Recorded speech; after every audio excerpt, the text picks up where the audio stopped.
I don't know if you guys could tell, but there's only one team that I'm particularly biased about, and that's San Lorenzo. The Argentinian outfit has an outdoor, futsal, volleyball, handball, any sport in Boedo, they handle it. And I am a big fan of San Lorenzo because of a very close friend of mine who's from that neighborhood originally that kind of caught my attention and introduced me to the way of San Lorenzo. Then fast forward to 2019. A futsal team was started in my neck of the woods, and they had a relationship with San Lorenzo's futsal program, and they brought some young players from the team on loan to little old Akron, Ohio, and we all fell in love with them and the team, and I have been following them ever since. I love that the Argentinian League is something that's easy to find on YouTube. I will put a couple links in the description below if you're interested in following that league yourself. But the bigger picture here and what this video is all about, we are talking about the Copa Libertadores. My favorite team was involved. As a matter of fact, Argentina were hosts.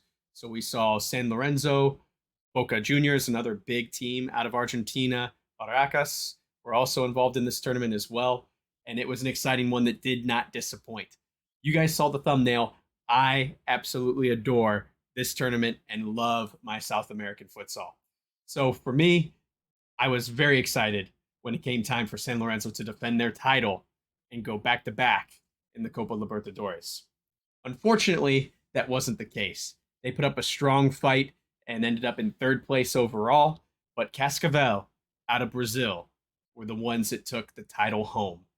When you look at the history of this tournament, Brazilian teams have been insanely successful. And I think part of it is because they have had a futsal program and a futsal league for a long, long time. You cannot go anywhere around the world without finding star Brazilians playing in the best leagues of futsal in the world, just like an outdoor. They eat, sleep, and breathe it. So how did we get to this point? There was a lot of teams involved. It included all of South America. There were representatives from almost every country. But I'm going to try and summarize my ups and downs for you guys so this doesn't turn into a 15-minute review of the tournament. If you guys want to see highlights from the tournament, I strongly encourage you go to Copa Libertadores YouTube channel, which I will also be linking down below. And there are plenty of highlights posted from all the games, and there is plenty to see. It did not disappoint. I only missed a couple games of the tournament over the course of the week that it went on. And I got to tell you, even with some of the teams that I did not expect as big of results from, they were very, very entertaining games. And I learned a lot from watching them as far as strategy, how things are played down there, and who are the big power players outside of the two major countries in the region. So let's start with the highs. A couple of the real high points for me. Cerro Porteño out of Paraguay. They are an outfit that was extremely impressive during this tournament. They went undefeated in the group stage, including defeating San Lorenzo in their group, the defending champions. They moved on through the tournament and competed with a rematch with San Lorenzo in the third place match, ultimately losing to victors Cascavel in the semifinal. They fell in the second match against San Lorenzo, and San Lorenzo was the team that came away with bronze. But their performance during this tournament was absolutely insane.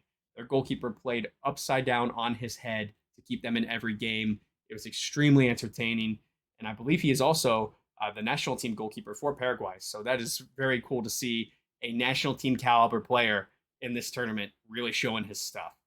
The second team that really impressed me as having a lot of upside during this tournament was the Uruguayan side, Peñarol. They are one of the two largest clubs in Uruguay for outdoor soccer as well, and they did not disappoint as well. They ended up getting third place in their group, but were one of the best third place finishing teams, which allowed them to advance to the knockout stage of the tournament. But they just had a never say die attitude from day one. Even though they fell behind in the standings and snuck in there in third place.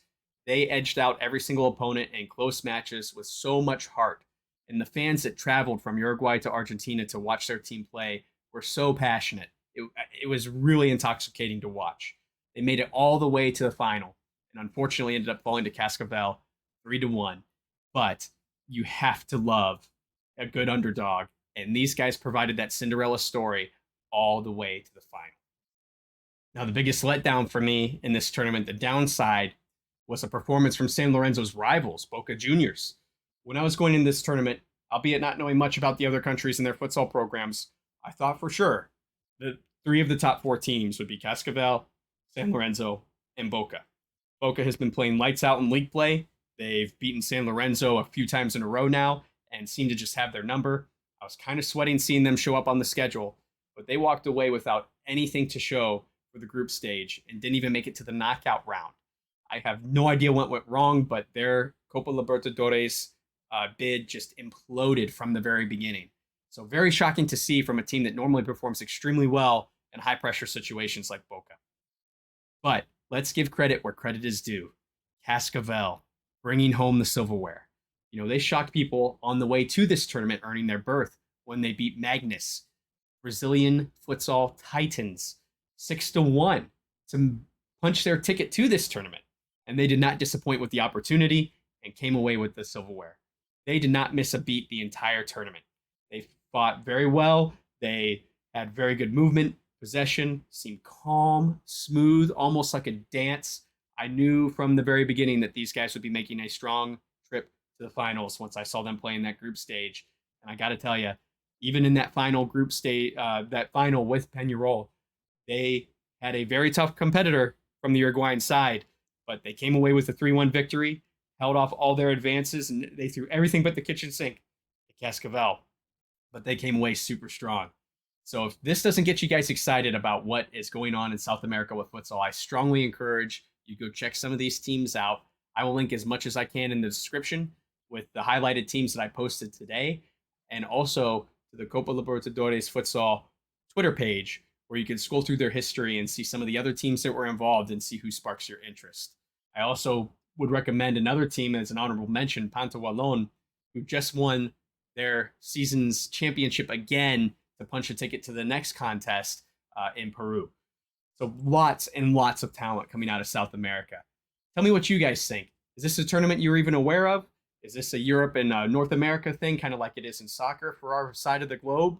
Or are you starting to consider looking into some other countries to see what's going on in futsal and in football around the world? Tell us what you think in the comments, and until we see you next time, I hope you play with your soul.